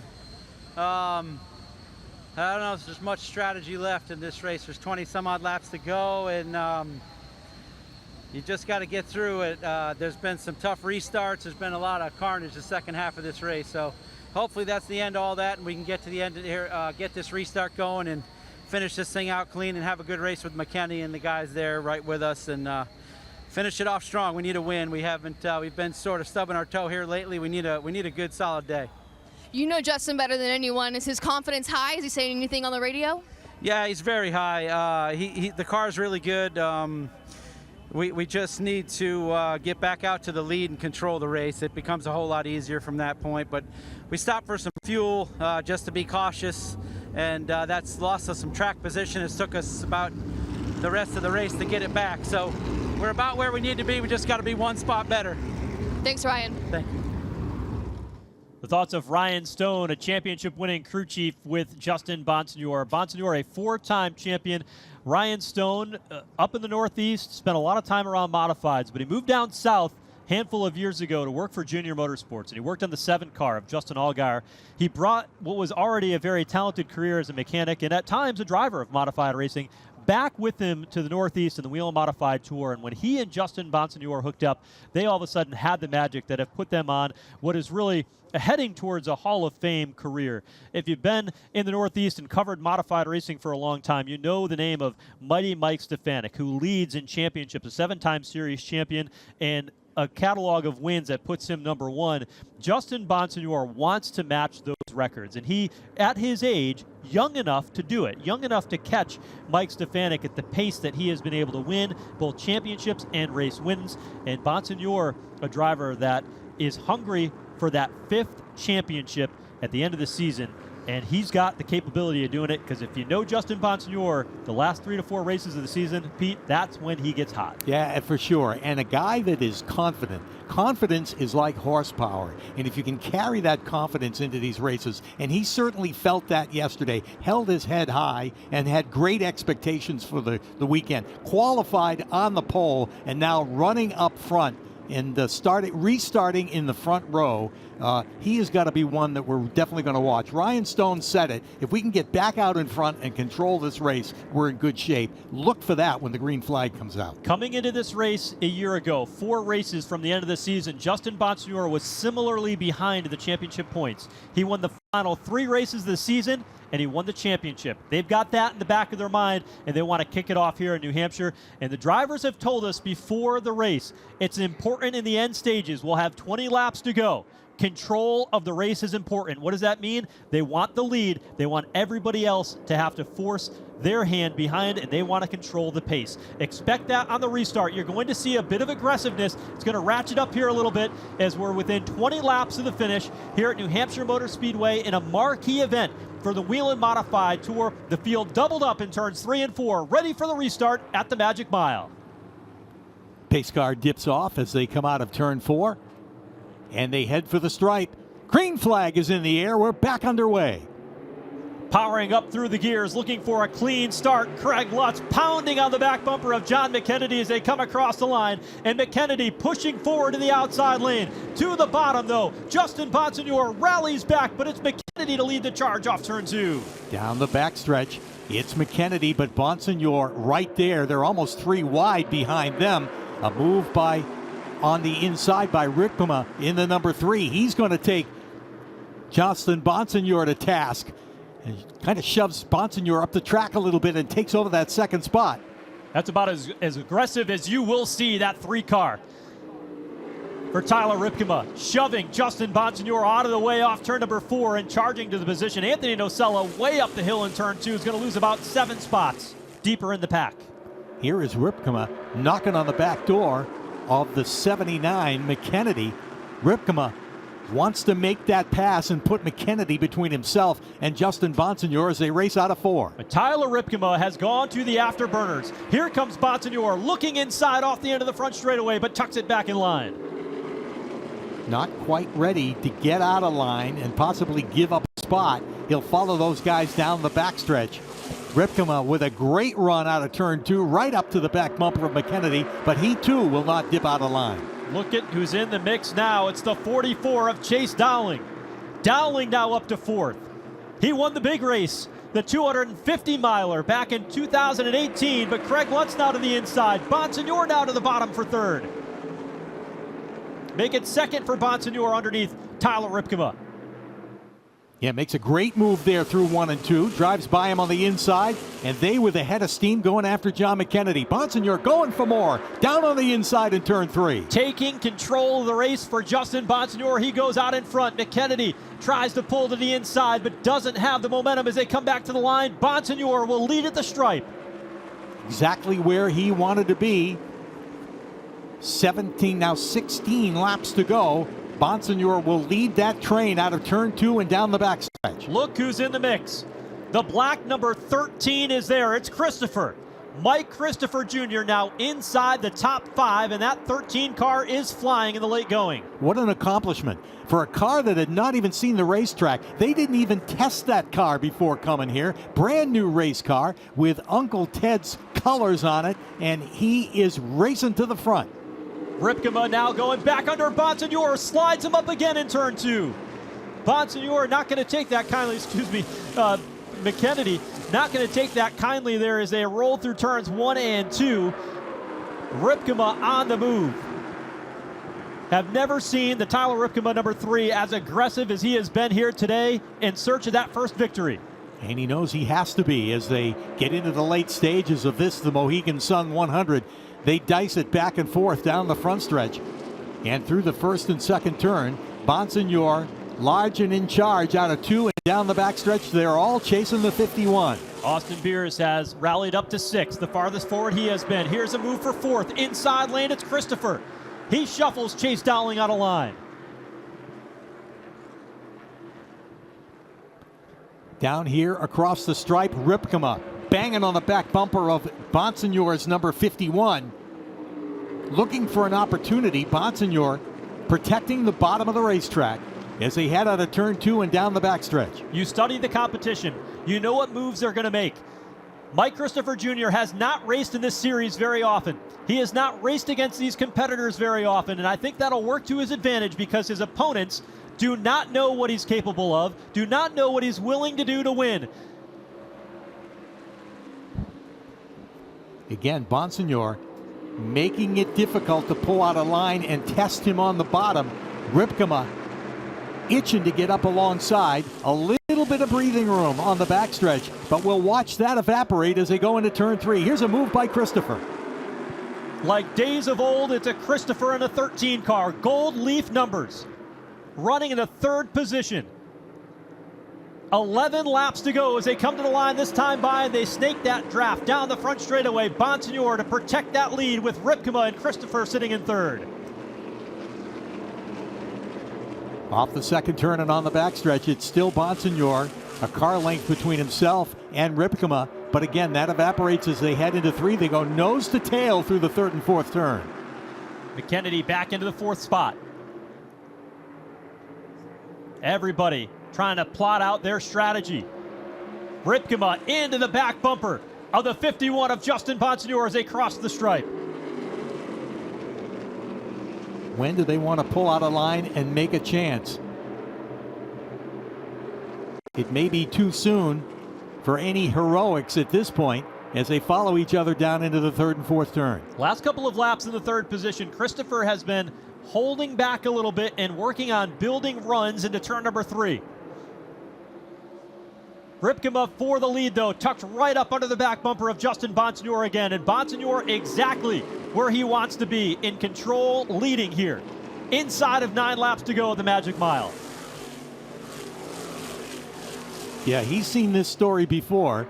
Bonsignor has to hold off, charging competitors behind him. This time, it's Tyler Ripkema, who has all his wishes in the basket, wanting to get the victory lane here at New Hampshire. Again, he follows him across the stripe and down into turn 1. Tyler Ripkema has never been in this position before.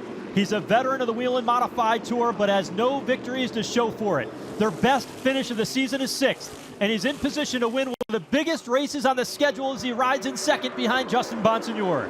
Bonsignor on defense continues to protect the bottom, not allowing Ripkema to take a charge and get down underneath. Today, the 83rd start for Tyler Ripkema in his storied career. Here is Christopher, though. Bottom shot move in turn number 1. Like his Uncle Ted showed him, to the inside lane, going toe-to-toe now for 2nd over Tyler Ripkema. Ripkema holds tough up on the outside. They're 2 by 2 going into turn 3. Ripkema able to hold him off for the moment, but we've got smoke and trouble going into turn number 3. Kyle Bonsignor hard into the outside wall in turn 3. Chase Dowling is there. John McKennedy got hooked together going into turn 3 on the bottom. Trevor Catalano has spun. Eric Goodale is involved as well. Sammy Ramu, and there's the damage on the 79. He and the 44 of Chase Dowling got collected and connected together as they raced down into the corner off the end of the back straightaway. Here's a look at it here. Outside lane, Dowling got tapped across the nose of the 79 of John McKennedy, and the two just stuck together. The right front tire behind the left front tire, stuck in between the Nerf bar and the tire, was McKennedy. Yeah, and that, of course, flattened the right front on McKennedy, and that's what they're going to work on right now. Tough break for him as he was solidly in the front. And a late race incident with just a handful of laps to go. They got to change the right front, and he's got to go to the back. And behind that, Kyle Bonsignor's car got spun head first into the outside wall and ended up hitting driver's side first below the Toyota banner down in turns 3 and 4. And he took a heck of a hit, and that car now has rolled down to the apron. Track services crew down there working. A couple of cars still on the racetrack, including the 56 of the young Trevor Catalano as well. The 22 of Kyle Bonsignor still at that end of the racetrack. Just about everybody else has been able to roll away, including the 58 of Eric Goodale, who at one point in time was leading this race for a handful of laps. Be interesting to see if anything happened with Chase Dowling's left front, where he was locked in with John McKennedy's right front. He's been able to stay out on the racetrack, scored in the 3rd position right now. but not sure whether that incident will have any effect on the car, particularly when we go back to green flag racing. Trevor Catalano out of his race car, walking to the safety services crew in that 56 car. He was inside the top 10 throughout the day. So caution flag out here again in the Mohegan Sun 100. 5 laps shy of the finish. We'll be back after this.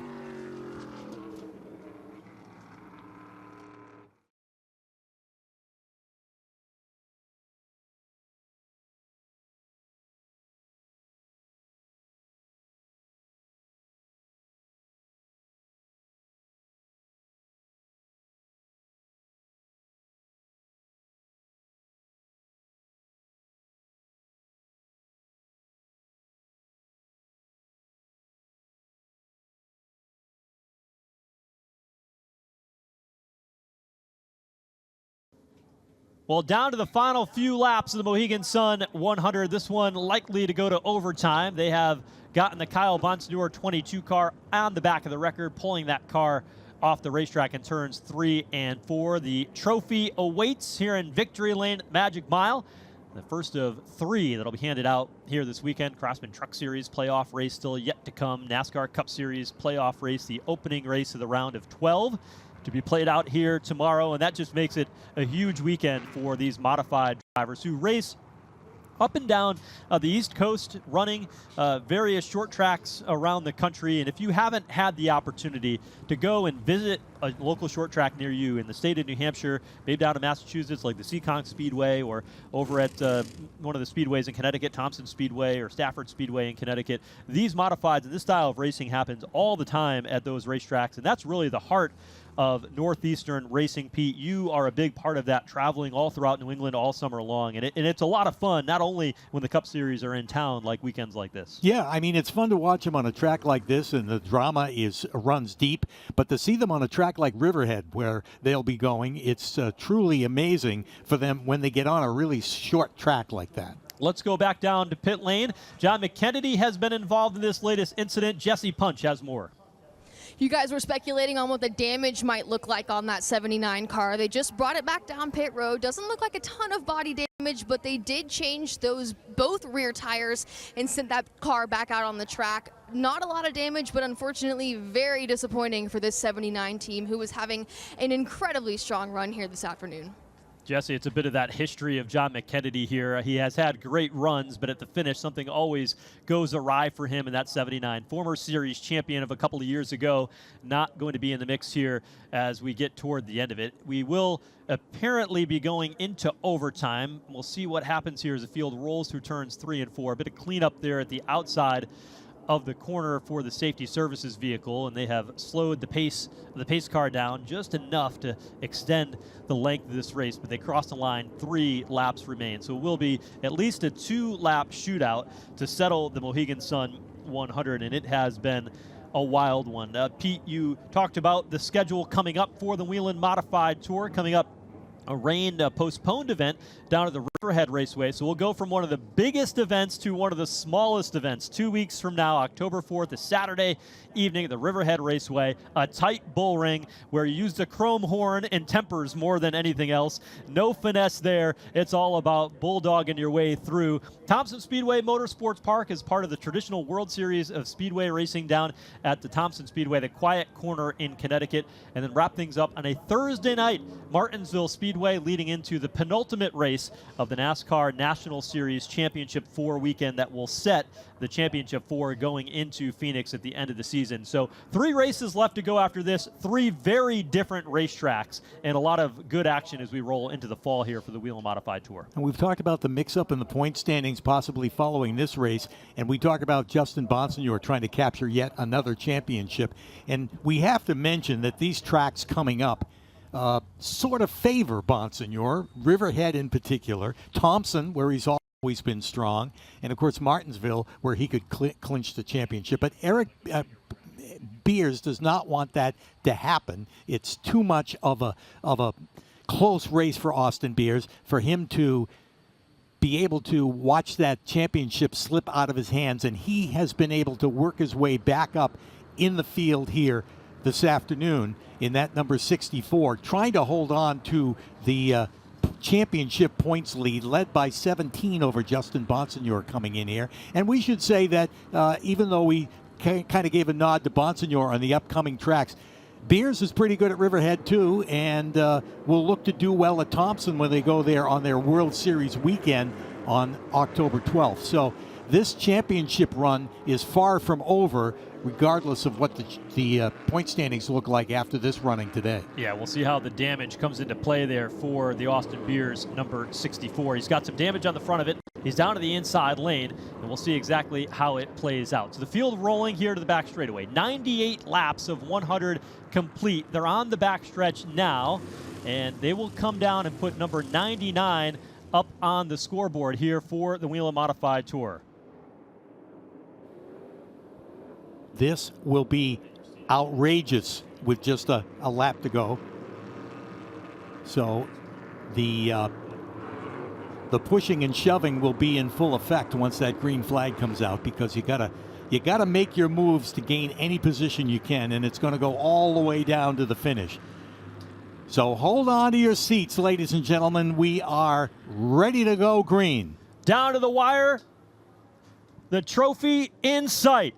Off turn number 4, green flag goes back in the air, and Justin Bonsignor launches out in front, inside lane. It's Tyler Ripkema battling side by side, trying to take over second. Problems for Mike Christopher Jr. He's off the pace to the inside. Oh, what a tough break for him. Yeah, a little bit of smoke from that car and immediately drops to the bottom of the racetrack. A tough break for Christopher and the 13 crew. Into turn number 3, the battle is on. Ripkema challenging to the back bumper of Justin Bonsignor. Turn number 4, white flag is in the air. One more time around for Justin Bonsignor. Bonsignor with a little bit of breathing room between himself and Ripkema. Ripkema stays right in his tracks, and Craig Lutz is there too. Don't count him out. Ripkema is there off turn 2. Can he make a move for the victory? The block. Bonsignor drives right down to the inside lane of the racetrack. He can't go any lower. Here comes Ripkema on the apron through turns 3 and 4. Out in front, off turn number 4. Checkered flag in sight. And off the corner, to the line they come. They make contact. Ripkema into the outside wall, but he takes the checkered flag for his first ever Whelen Modified Tour victory. What a finish. Tyler Ripkema has knocked that right front tire completely off the 3 car, but he got to the line first after contact from behind with Justin Bonsignor, and in a 2-lap finish to the run to the finish, it is Tyler Ripkema for the first time in his career, and Old Blue has won at New Hampshire Motor Speedway. What a place to get your first, right here at New Hampshire, and doing it with the right front pointed the wrong way. What a finish to the Mohegan Sun 100. We teased the drama. We teased the finishes. And that one is going to go down into the history books as Old Blue, the homemade race car, the family team. Give it up, race fans. Your winner way down there in turn number 2. How about it? Tyler Ripkema is a winner on the NASCAR Whelen Modified Tour.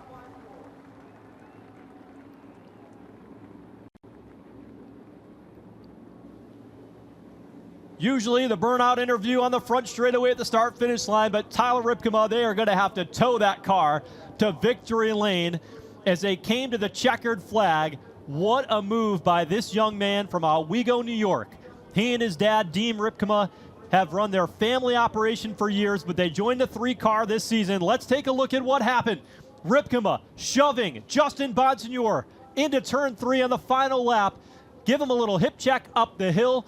Bonsignor did not like that, and when they came off the corner, Bonsignor got right to the outside lane. Ripkema threw the block into the outside wall. The tire came off the rim, and across the line they came with a shove from Justin Bonsignor, and Tyler Ripkema gets the checkered flag over Bonsignor and Craig Lutz, who came across in 3rd. What a finish here today at the Magic Mile. As dramatic as we've seen, and we pick up a new winner with that as well. Bonsignor on defense, but Ripkema drove it down, got 2 wheels over the bottom line, the white line at the bottom of the racetrack, and hung in there to make the pass. Justin Bonsignor climbing out of his race car. He had the car to beat today. But in the final corner of the final lap, the chrome horn from Tyler Ripkema rooted him up the racetrack, and he just did not have enough to get the win today. We'll hear from some of our top 5 finishers in a moment. Bonsignor, out of his race car, led the most laps today, but it's going to come up 1 car length, maybe even less than a car length, as he pushed Tyler Ripkema to the win across the granite stripe. He stopped and looked at the front bumper there once he got out of the car, because that's where all the action was, coming down to the checkered flag. Remarkable finish. Let's go hear from Justin Bonsignor with Jesse Punch. Justin, it came down to the final few turns there. Take me back to that last lap. Yeah, it always does. We talked about it earlier. Just he had too good of a run. I didn't have a good 1 and 2, and he was closer than he had been all day. And there's not much I could do. And I tried, crossing him over, and I just didn't get a good exit. And then he had me clear off of 4. I just don't know why he decided to go to victory lane junk. But congrats to him. He did a good job. He did execute it well. So just big thanks to Phoenix Communications, Clearcom IT Solutions, Fury Race Cars, Robbie Yates Engines, M3 Technology, the whole pit crew. Everybody did a good job today. These races are tough when it's green, white, checkered, but it is what it is, and it's a good day. That's your second place finisher here, Justin Bonsignor. I'm not sure why he wanted to go to victory lane junked, he says, if that's not a quote for the season, as there is that junk number 3 car at this point per Justin Bonsignor down there in turn 2. The Bowler Racing family has been at this for a long time, and the 3 car goes back into the history books of the Whelen Modified Tour and beyond here in the Northeast. A popular family, a popular race car, and this is a team that they do not buy the parts off the shelf. They make as many of these cars as they can. It's the only chassis of this style in the field. None other car is like it. And they do it their own way. And today they did it their way. They won at New Hampshire Motor Speedway. Tyler Ripkema climbing up on that roof at the end of the race. I mean, what a moment. The raw emotion for him to get his first career victory. He was feeling it when we went back to the green flag with just a couple of laps to go. And he knew he'd have a shot. He also knew that Justin Bonsignor was going to be on defense, and he had an answer for that. Let's go back down to Jesse Punch. Craig Lutz brings it home in 3rd. What was going through your mind there on that overtime restart? It's just chaos. Anytime you come down to a green, white, checkered here at Loudon, it's every man for themselves, and it gets crazy out there. So ultimately, I had an awesome car all weekend. My guys did a great job, put me in a position to have a potential shot at it. Just a little too tight when we needed to be a little bit better, but all in all, an awesome day for us. This is just shy of the three-peat of the 3 big tracks, but happy with the 3rd place. 3rd place finish today for that 46 team, Craig Lutz. Yeah, good day for them. They were up front all day, started 2nd. They had a great opportunity to get that 3rd win at the big tracks. All the companion races, it's been Craig Lutz. He was going for 3 away on Cup companion weekends. He had the All-Star win at North Wilkesboro. He won at Richmond Raceway not too long ago and nearly was in position to do it again today. How about that car that was right behind him during the interview? The 70 of Andy Seiss, who comes up in the 4th spot here today. That's a great run for Andy Seiss. He runs part-time. Hampstead, New Hampshire is where he is from. Let's go down to victory lane and Jose Castillo. Oh, thank you so much. Here with Tyler Ripkema. Man, talk us through that last lap pass and the wild finish here at New Hampshire. Yeah, I mean, the race here at New Hampshire seems to be the race at turn 3 and who can get to the bottom and make that move. And Justin protected really early, really low, and so I hooked back to the top and got a better arc down into 3. And we made a little contact there, but nothing I haven't seen him do many times here. But got to thank Justin. I pushed him a lot today. Me and him running 1-2 for probably more than half the race. But I knew we were really good. We just had to get up and be there going into 3 and get a run off of 2.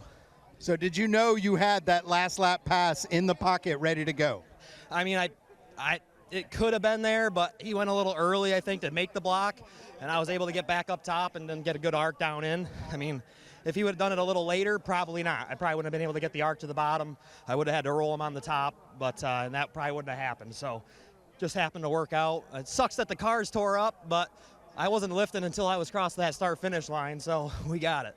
I love it. You did not lift for sure. New Hampshire fans, how about it for your winner, Tyler Ripkema? Come on. The Modifieds, their biggest race, and we also have a little something special. You're going to pull a number out of here. Whoever finished in this number is going to get a set of Hoosier tires. So who do you want it to be? Me. That's the right answer. Kyle Bonsignor. It's 22. The 22, the 22nd position. Yes, the finishing position of the 22nd position. Tommy Catalano is going to get a set of Hoosier tires there, picked out by Tyler. Now, Tyler, we also have a trophy to present here from Mohegan Sun 100.